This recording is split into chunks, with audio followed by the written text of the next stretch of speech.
Você está ligado no podcast The Game, onde conversamos de games e do seu mercado. Inscreva-se no canal e dê like para nos ajudar. Obrigado e fique com o vídeo.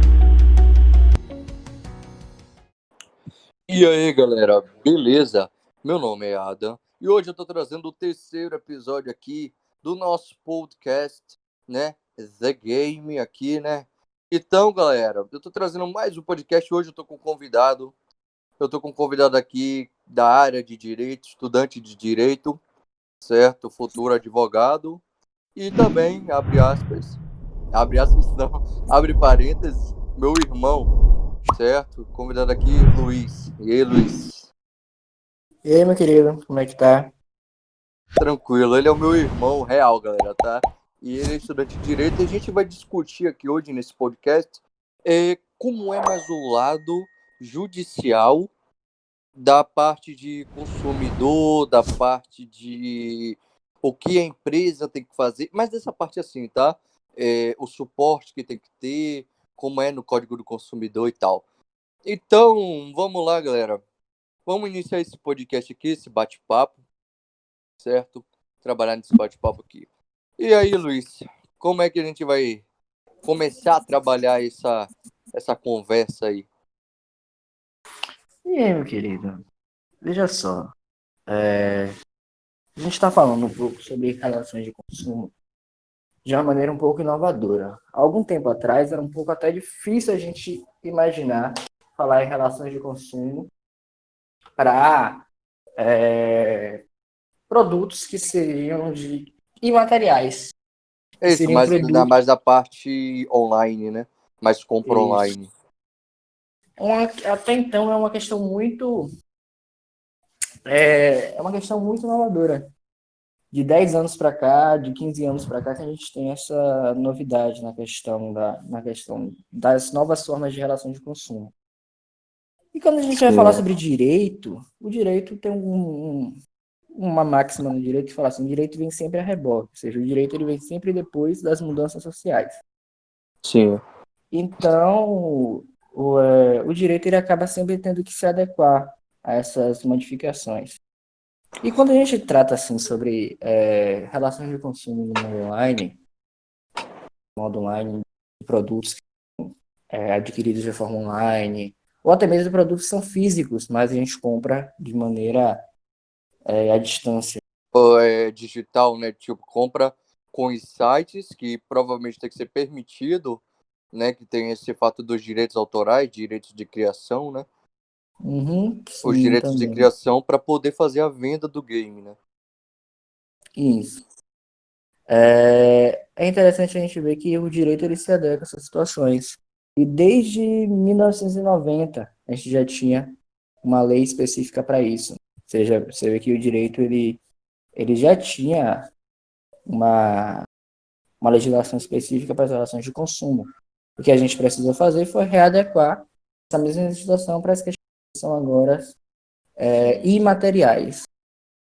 Mas agora, Acho direito de criação de conteúdo é a mesma coisa, se enquadra no mesmo artigo, na mesma lei de pirataria?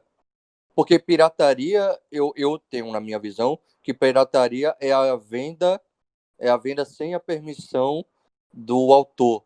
E a distribuição. Não, a distribuição não. Desculpa, cara. A pirataria é a venda sem a permissão do autor. E a criação é quando rouba, né? A ideia. Vamos lá. Como é isso? Explica aí pra Ó, gente. a gente teve em 98, não me lembro o número certo da lei, a gente tem uma lei que é a chamada Lei dos Direitos Autorais. Essa lei dos direitos autorais, ela implica dizer que a criação de uma determinada obra, seja ela musical ou não, ela é de ela parte da disposição da personalidade daquela pessoa. Portanto, ela é inerente a quem patenteou, seja quem subscreveu a peça de música, para quem criou. Ou seja, o título autoral é daquela do criador. O que acontece é que Sim. hoje a gente vê que no mundo de internet é muito fácil a gente conseguir uma música sem devida autorização para venda. É muito fácil a gente conseguir um vídeo, é muito fácil a gente conseguir um,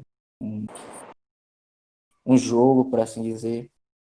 E a lei de direitos autorais, ela protege justamente o criador perante essas práticas, É como fosse é como atribuindo fosse uma a patente, né? determinada, isso, atribuindo um determinado título para aquela pessoa.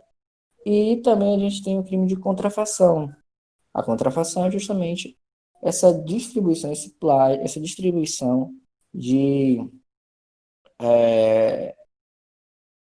de matéria autoral sem a devida autorização. A gente Sim. também tem uma forma diferenciada, que é a forma de plágio. E a gente tem o autoplágio também. Mas a gente falando em plágio de modo geral, é, é a apresentação de uma matéria que já teve um dono diferenciado. Ou seja, eu, por exemplo, pego uma determinada música ou um determinado jogo e jogo na internet dizendo que é meu, quando na verdade não é meu, é de uma terceira pessoa.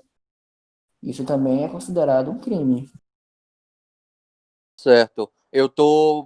Basicamente, eu tô me tomando posse de algo que não é meu, de algo que foi criado por uma terceira pessoa. Sim, o título é uma propriedade dada a quem criou, a quem patenteou. E qual é a maneira do julgamento? Qual é a sentença? É uma multa? É uma advertência?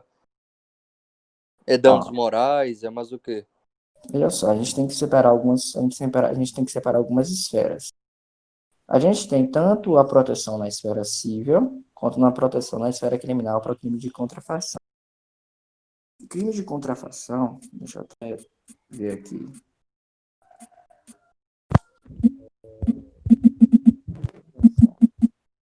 Dá pra ver que ele Ele é, tá pesquisando. É complicado mesmo isso, galera. tanto Porque. Ah, ele está protegido tanto na lei dos direitos autorais, quanto ele é protegido também pela Constituição Federal. sim, a Constituição Federal tem a cláusula de Tem um que artigo 5º um que ele fala que artigo, não é? o Ah, artigo 5º ele fala que serão protegidos dos hum, criadores. sim. O que acontece é que a gente tem no direito civil uma máxima que é atribuída no artigo 186 e 187 do Código Civil. Fala assim que, de uma forma bem resumida, tudo aquilo que causa dano é um ato ilícito e passível de ser indenizável. Ou seja, se alguém ele interfere na propriedade de um direito autoral de uma terceira pessoa, ele vai poder ser passível de ter que dar uma indenização, que vai ser um valor pecuniário, um valor em dinheiro que vai ser aferível de acordo com o dano daquela pessoa, Causado. do dano e a culpabilidade daquele agente, a culpa daquele agente, o dano que ele causou devido ao ato ilícito que é a distribuição de um material que não era da propriedade dele, que era a propriedade de uma outra pessoa. Agora tem as plataformas digitais que as próprias plataformas eles possuem um mecanismo de regra do qual faz a sentença. Por exemplo, quando o algoritmo do YouTube ele consegue perceber que uma música está sendo utilizada em um vídeo e tem direito autoral e não tem a permissão da utilização, o YouTube ele utiliza duas maneiras. A primeira maneira é ele tira a monetização do vídeo e toda a monetização que vai para o vídeo vai para o criador. Vai para o criador que eu supostamente roubei a música e tal. Vai para o criador, todo o valor. E ele tem uma segunda maneira que é eles colocam flags, onde que você fazer você fazer 3 vezes um erro, 3 vezes uma flag, basicamente o seu canal ele é punido. Ele é punido com a perda do canal. Então, o próprio algoritmo, a própria empresa, ele já possui um mecanismo de defesa. Só que, tipo, pode muito bem passar para o mecanismo de justiça, né? Dependendo do DOL. Veja só. É muito bem-vinda essas atuações de certas plataformas de internet, como o YouTube, o Facebook, o Instagram, em banir ou atribuir certas penalidades a quem viola alguns direitos autorais. Só que isso não é um processo judicial. Isso aí é um processo independente dessa plataforma, que tem as suas regras, que tem os seus regulamentos, que tem o seu estatuto, e que visa se precaver mediante um futuro processo judicial. O que acontece é que a gente tem desde 2014 um chamado Marco Civil da Internet. O Marco Civil da Internet, entre alguns dos principais pressupostos, ele atribui que a responsabilidade dos servidores, dos provedores de internet, acerca dos atos lícitos que ali ocorrem, é uma responsabilidade a posteriori, ou seja, se após o processo judicial ocorrer e houver uma sentença que fala assim, por exemplo, o YouTube deve apagar o canal de fulano de tal devido às diversas violações de direitos autorais e os danos ali inerentes. E o YouTube não cumprir aquela sentença judicial, ali sim vai ocorrer a responsabilização do provedor. Mas Agora veja bem. Teve fora isso, o uma. provedor ele Hum. não é responsável pelos danos que ali ocorrem, Mas teve uma salvo época a que o prova YouTube. judicial. Teve uma época que o YouTube ele era penalizado. Teve uma época que teve. Que a O que empresa que fornecia a plataforma também era penalizada. É isso que eu te falei. O que acontece Tanto é que que, mudou até as diretrizes. sim, o que acontece é justamente isso. Se ele não responde a uma sentença judicial, ele vai ser penalizado conjuntamente, solidariamente. Se ele não responde a essa sentença judicial, que é um processo no âmbito da justiça, não é no âmbito no âmbito do regimento interno de determinada plataforma. Se ele não corresponde a esse processo, ele fala como, por exemplo, o WhatsApp, eu já vi muito disso acontecer. O WhatsApp ele fala que ele não tem condição de suspender aquela pessoa, ou ele não pode banir aquela conta, aí sim ele vai ser corresponsável. Mas fora É, isso, não. Um ponto importante que eu queria falar tocando em WhatsApp já existe um precedente no direito brasileiro acerca da responsabilidade do administrador de WhatsApp. sim. O Tem administrador de, isso, verdade. o administrador de WhatsApp ele pode responder pelos danos que ocorrem em um determinado grupo do WhatsApp, se ficar comprovado que ele agiu de maneira omissiva, ou seja, ele foi omisso quando ali estavam ocorrendo danos graves a terceiras pessoas. Tem um caso no Sim, direito brasileiro que é interessante, que é de uma pessoa e um grupo de WhatsApp que estava cometendo diversas ofensas, diversos danos à moral de uma outra pessoa, e a administradora ela ficou omissa. Muito pelo contrário, ela estava ali rindo, endossando, achando graça daquilo. E quando foi representada perante a justiça brasileira, o Tribunal de Justiça, que já é a segunda instância, ele confirmou que a administradora ela também seria responsável solidariamente pelos danos que ocorreram a essa pessoa que foi lesionada.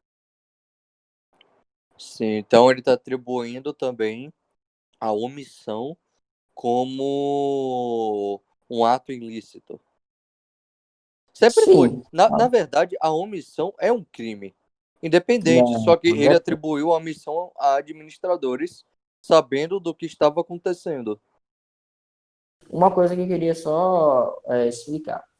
Você fala em crime, mas a gente tem que separar duas esferas. Tem os atos lícitos civis e os atos lícitos criminais. Os atos lícitos criminais são justamente os crimes, os delitos que são constantes tanto no Código Penal quanto na lei de crimes mais leves, a lei das contravenções. A gente tem no Código Penal, a gente tem uma série de crimes que são bem explícitos. Matar alguém é um crime, homicídio, roubar. A gente tem uma série de crimes que são bem explícitos. No Certo. Código Civil, a gente não tem uma série de crimes, a gente não tem uma série de ilícitos explicitamente colocados em espécie, não. A gente tem, como eu te falei no artigo 137, que fala assim, aquele que causar dano a outrem, ainda que meramente um dano moral, ele fica obrigado a reparar o dano. Ou seja, a reparação do dano ele vai vir através tanto da via dos danos morais, ou tanto da via da reparação por danos morais, quanto da via da reparação por danos materiais, estéticos, e até hoje se fala em danos existenciais. Que nada mais do que você dar uma quantia para tentar amenizar o sofrimento da vítima que você ensejou. Certo. Agora vamos para um outro assunto também muito importante, que é, por exemplo, vamos supor que a sua conta é hackeada. Ele entra na VAR, ele entra Negócio é no esse aí, rapaz. ato de crime cibernético. Vamos lá. Eu tenho uma conta em um jogo, ele foi hackeada. Entra como crime cibernético, que ele roubou minhas informações. Ele roubou algo que eu investi. Vamos lá. A gente vai ter que. Essa é uma linha muito tênue. Mas, de um ponto de vista do direito civil, é um ilícito. Direito civil, se causou dano, se fez a pessoa ter algum prejuízo, é um ilícito civil. Fica obrigado a reparar. Do ponto de vista criminal, a gente tem que entender as consequências da atitude do hacker.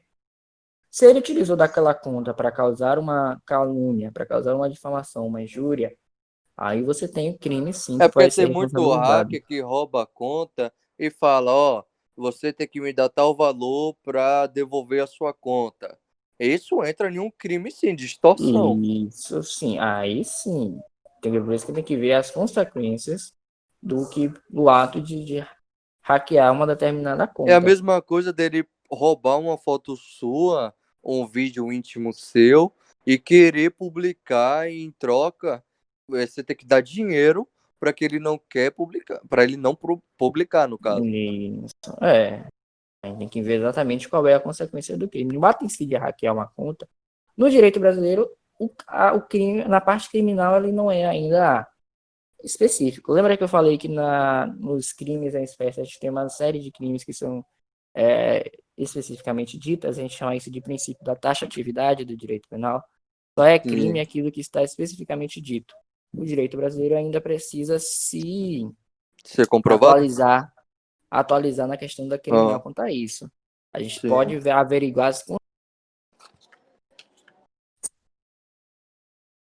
Sim, como eu estava dizendo, do ponto de vista do direito civil, você vai ter sim uma responsabilidade civil, a gente chama de responsabilidade civil aquiliana, que vai ser justamente visando reparar tanto um dano moral, um dano material, se você houve um prejuízo material decorrente daquilo, se houve daquela Sim. invasão de conta um prejuízo que se configure no dano emergente ou no lucro cessante, ou até mesmo na perda de uma chance, ou você vai ter uma indenização por dano moral, que é quando afeta atributos inerentes à sua personalidade, como sua honra, a sua intimidade, a sua Sim. liberdade de pensamento, coisas assim.